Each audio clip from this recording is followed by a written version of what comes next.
Welcome to Hack and Build. We're going to mix it up a bit today and make a tart, tangy hot sauce in the style of Tabasco or Red Hot. We'll use the pickling process to give it a rich, tart flavor. In this video, I'll cover the steps from start to finish, and the full recipe will be posted on hackandbuild.com, so check there for the details. Let's get started. To make this recipe, you'll need peppers, a clean jar, and some salt. A pure salt, such as kosher salt, is best because it doesn't contain anti-caking agents. You'll also need a knife to slice up the peppers, and a blender is going to come in handy later on in the process.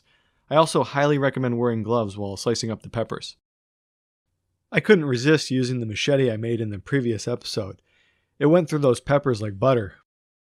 You'll notice I'm removing the blossom end of the pepper. This is required when pickling cucumbers, as the microbes that live there can cause soft, mushy pickles. I'm also discarding the stems because they're just going to make the sauce taste bitter if we leave them in. Let's talk a little more about pickling while I slice the rest of these peppers up. The process that gives pickled food its distinctive tart flavor is called lactic fermentation. Bacteria consume the sugars in the food and convert them to lactic acid. The reduced sugar content and lower pH act to preserve the food by inhibiting further microbial growth. I'm going to toss in a bit of salt so that the peppers are easier to pack down, then I'll let them rest for about an hour. I use wide-mouthed jars to do most of my pickling, and I find that these jelly jars work very nicely to tamp down whatever you're pickling. The goal is to remove as many air pockets as possible and create an environment where the lactobacteria can thrive. Next, we'll mix up our salt brine, which we'll use to top off the peppers. I found that a 3.5% salt brine works well for this recipe. This is prepared using salt and tap water. Now we'll go ahead and pour in the brine so that the peppers are completely covered. With kimchi and sauerkraut, what I usually do is put the lid on, then give the band one twist so it still fits loosely. Peppers are a little bit more buoyant than cabbage, so it's a good idea to weigh them down with something. I used a bag of marbles, which worked out pretty well. You can buy special weights, or you can use a fermentation lock like you do in brewing, but none of that's really necessary. You can use anything that you have laying around. Just make sure it's clean.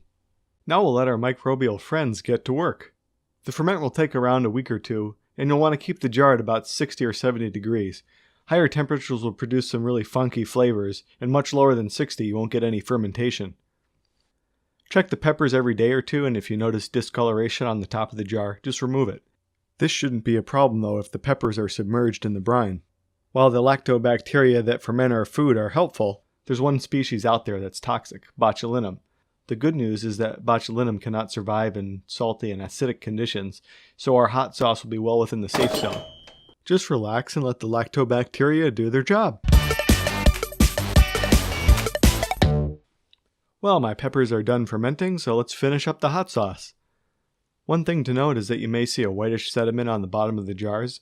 This is a normal byproduct of fermentation and is nothing to worry about.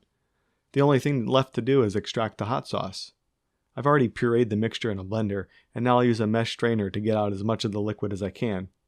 Following this, I used a tofu press to remove a bit more liquid, and then I stacked a ridiculous amount of weight on top, which subsequently toppled all over my table and made a huge mess.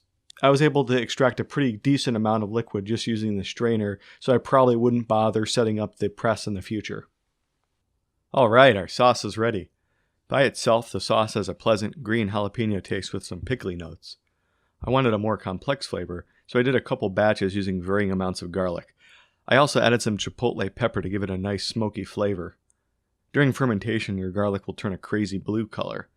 This is a normal chemical reaction caused by the acids in the brine. Prior to bottling, I also added some xanthan gum to keep the sauce from settling. Xanthan gum is a natural thickening agent produced by bacteria. Adding it is completely cosmetic, but I think it really finishes off the sauce quite nicely. And here's the final recipe.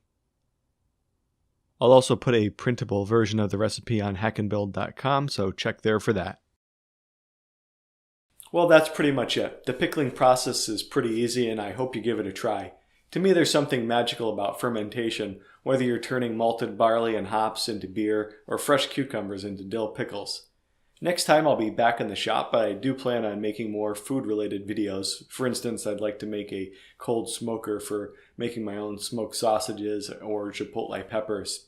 I've recently set up a Facebook page and Twitter account, and I'll be posting little updates, bits and bytes of things that I'm not going to be posting on YouTube, so definitely check that out. As always, subscribe for more hacks and builds. See you next time.